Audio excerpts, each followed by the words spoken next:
Friend, कैसे हैं आप सभी। उम्मीद करता हूं कि अच्छे होंगे। फ्रेंड्स, आज की इस वीडियो में हम लोग ऐसे चीज़ों के बारे में जानेंगे जो आपका समय बर्बाद करता है और आप जो है समय के अभाव में ठीक ढंग से कर नहीं पाते। हालांकि अगर आप सही ढंग से करते हैं तो आपके सॉलिड नंबर यहाँ से प्राप्त होते हैं, लेकिन आपके पास वो समय ही नहीं बचता। तो आज की इस वीडियो में हम इसी टॉपिक पे बात करेंगे और आपके समक्ष सॉल्व करके दिखाएंगे कि समय बचाने के लिए आपको किस प्रकार से सॉल्व करना है और सीटेट की परीक्षा में अच्छे नंबर जो कि कंफर्म नंबर है वो गेन करना है। जी हाँ, वैसे अभ्यर्थियों को ज्यादा फायदा होगा जिनका रिजल्ट 1-2 नंबर या 10 से 15 नंबर तक का जो डिस्टेंस होता है, गैप होता है, रुक जाता है, इसके लिए। जी हाँ दोस्तों, बने रहिएगा, इस वीडियो को पूरा देखिएगा। अगर आप वीडियो स्किप कर देंगे तो सारी चीजें दिमाग से स्किप हो जाएगी, क्योंकि ऐसी टेक्निक आपको यूट्यूब पे सभी नहीं बताते। ऐसे मोटी मोटी बातें बता के निकल जाते हैं, लेकिन ये नहीं बताते कि इसको सॉल्व कैसे करें ताकि अच्छे नंबर सीटेट में आ सके। जी हाँ, हम बात कर रहे हैं गद्यांश और पद्यांश के बारे में, जो ऐसे टॉपिक है कि इसको आप सही ढंग से, क्योंकि देख के सॉल्व करना होता है और इसकी प्रैक्टिस कितनी जरूरी है। अगर आप लगातार इसकी प्रैक्टिस कर देते हैं तो कहीं ना कहीं 30 में 30 आ जाएगा आपका, क्योंकि ऑलरेडी जो शिक्षण शास्त्र के 15 प्रश्न होते हैं और इसमें जो 15 प्रश्न होते हैं, दोनों मिलाकर 30 होता है। अगर आपका खूब बैड लग गया तो 25 प्लस जरूर आएगा। सिर्फ और सिर्फ जरूरत है इस वीडियो को अंत तक देखने की। जी हाँ दोस्तों, ये वीडियो अच्छा लगे तो चैनल को सब्सक्राइब कीजिएगा। ऐसे ही बहुत सारी कंटेंट हम आपको उपलब्ध कराएंगे जो इस बार की सीटेट परीक्षा आप निश्चित रूप से क्रैक करेंगे। चलिए शुरुआत करते हैं, और नए हैं तो चैनल को सब्सक्राइब कर लें।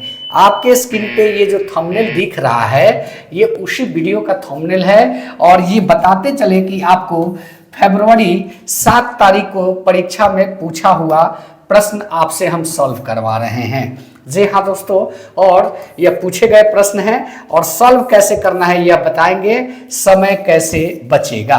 तो चलिए बिना देर किए इस वीडियो की शुरुआत करते हैं। यहाँ पे आपको देखने को मिलेगा ये सारे प्रश्न वहीं से रिलेटेड है, और जो मैं अभी आपको बताने वाला हूँ ये इस वीडियो का खास अट्रैक्शन होने जा रहा है। जी हाँ दोस्तों, देखिए यहाँ पे 106 से 111 तक के प्रश्न हैं जो कि आपको करने हैं। अच्छे ढंग से करने का प्रयास करेंगे तो ये निश्चित रूप से सारे नंबर आपके। जी हाँ, यहाँ पे कह रहा है समुद्र उठ रहा था चांद की ओर। देखिए, पहले इसमें 6 जो क्वेश्चन होते हैं उसमें 2 व्याकरण के होते हैं और 4 प्रश्न इसी पदांश से होते हैं। तो आपको प्रश्नों को एक बार देख लेना है।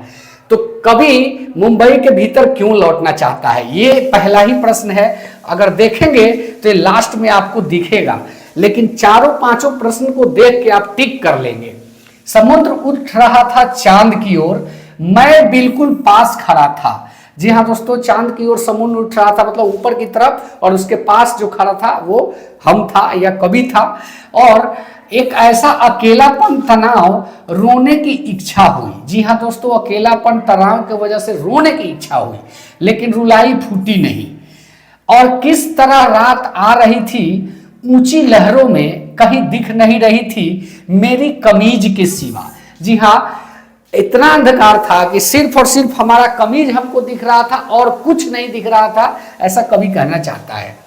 देर तक टिकना मुश्किल था मुंबई के भीतर लौट। यहाँ पे कवि का इच्छा है कि कितना जल्दी हो सके कि हम मुंबई जो है लौट जाए, क्योंकि यहाँ पे ज्यादा देर टिकना बहुत ही मुश्किल है। तो ऐसा ही है। तो यहाँ पे कवि मुंबई के भीतर क्यों लौटना चाहता है? डरावने अंधेरे के कारण, अकेलापन और तनाव के कारण, ठंड लगने के कारण, ऊंची अशांत लहरों के कारण। तो इसका कहना था कि अकेलापन, तनाव के कारण जो है ये लौटना चाह रहा है। तो ये इसका बी ऑप्शन सही हो जाएगा, क्योंकि कवि के पदांश को पढ़े तो ये अकेलापन और तनाव के कारण ही लौटने की इच्छा हो रही थी इसकी। और चलिए नेक्स्ट प्रश्न की बात करते हैं। तो यहाँ पे आपको एक और प्रश्न मिलेगा जो आप देखेंगे तो खुद समझ में आ जाएगा। कवि का मन का भाव नहीं है। देखिए यहाँ पे जो कवि के मन का भाव क्या था, कवि के मन का भाव यही है कि रुदन की इच्छा, रुकना मुश्किल लगना, चिंता, अकेलापन, भाव नहीं है पूछ रहा है। तो भाव नहीं है में आप ये देखें कि कौन कौन से भाव थे। तो यहाँ पे इसका अकेलापन एक भाव है, तनाव एक भाव है, और रुदन की इच्छा जो है, रोने की इच्छा, ये भी एक भाव है। यानी कि ये तीनों तो सही है। रुकना भी मुश्किल लग रहा था उसको, अकेलापन भी मुश्किल लग रहा था, और तनाव यहाँ पे दिया नहीं है। जो पदांश के अनुसार देखेंगे तो चिंता इसका भाव नहीं है, यानी कि जो है 2 का 3 नंबर सही हो जाएगा। चलिए नेक्स्ट प्रश्न, ये बिल्कुल आपको यहां से देख के ही आंसर कर देना है, ज्यादा कुछ नहीं करना है। जी हाँ दोस्तों, इसको अच्छे ढंग से आप कम से कम 10 गद्यांश और पदांश के सेट्स को हल कर देते हैं, निश्चित रूप से आपके नंबर बढ़ जाएंगे। ये मेरा दावा है, करके देखिएगा। देर तक वहां टिकना में देर तक क्या है, ये अब एक ग्रामेटिकली सवाल आपसे पूछ रहा है कि देर तक टिकना में देर तक क्या है। स्थानवाचक ये नहीं होगा, क्योंकि स्थान का कहीं बोध ही नहीं है।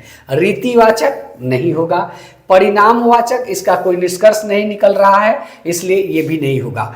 देर तक रुकना कहीं ना कहीं एक समय या अवधि के बारे में बोध करा रहा है, समय और अवधि के बारे में। और समय को हम लोग एक बार कहते हैं, काल मतलब भी समय कहते हैं, तो कहीं ना कहीं एक कालवाचक क्रिया विशेषण का बोध करा रहा है, इसलिए 3 का 4 ऑप्शन सही हो जाएगा। चलिए नेक्स्ट प्रश्न की बात करते हैं। यहां पे नेक्स्ट प्रश्न अगर आप देखें तो रुलाई फूटना का आशय क्या है। तो यहां पे रुलाई फूटना का आशय जो होता है, रुलाई कैसे फूटता है, सबसे पहले जो चीज हम लोग कहते हैं रुलाई फूटना, तो इसको क्यों कहते हैं ये चीज पहले समझे। इसको हम लोग इसलिए कहते हैं कि अचानक ही एक बार आंतरिक इच्छा होती है, मन में एक डर पैदा होता है, और वो डर इतना बढ़ जाता है, इतना स्ट्रेस बढ़ जाता है कि अचानक एक ही बार आदमी रोने लगता है। आपने भी फील किया होगा, तो वो है। तो ये फूट फूट कर रोना नहीं होता है, किसी को रोने के लिए मजबूर करना नहीं होता, क्योंकि अपने आप से निकलता है, और रोना समाप्त नहीं होगा। रोना आना जो है सही आंसर है, क्योंकि किसी चीज में आप तनाव में है, डर में है, भय में है, अचानक ही एक बार जब आपकी आवाज निकलती है तो रोए हुए आवाज निकलती है, मतलब अचानक आंतरिक इच्छा से वो रोना निकलता है, इसलिए रोना आना बोलेंगे उसको। चलिए, तो इसका 4 का 2 सही हो जाएगा। नेक्स्ट प्रश्न के बारे में बात करें दोस्तों, यह वीडियो अच्छा लगता हो तो चैनल को सब्सक्राइब कर लीजिएगा।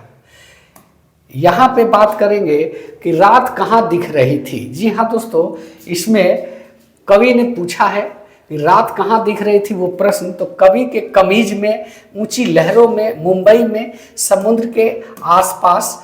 तो जी हाँ, यहाँ पे अगर बात करें तो आप देखेंगे कि इसको रात कहाँ दिख रही थी, ये आप देखें कि रात किस तरह की आ रही थी, और जो है ये रात कहाँ दिख रही थी इसके बारे में आपको बताया गया है। ऊंची लहरों में कहीं दिख नहीं रही थी, यहां तो लहरों में तो रात दिख ही नहीं रही थी, लेकिन मेरी कमीज के सिवा देर तक टिकना मुश्किल था।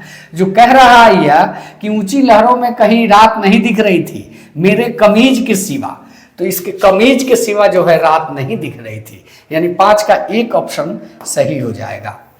चलिए नेक्स्ट प्रश्न देखते हैं। नेक्स्ट प्रश्न जो है दोस्तों, इतना शॉर्टली हम धीरे धीरे इसीलिए बता रहे हैं कि आप चीज़ों को समझते चलेंगे। पदांश हल करने का यही एक अच्छा तरीका है।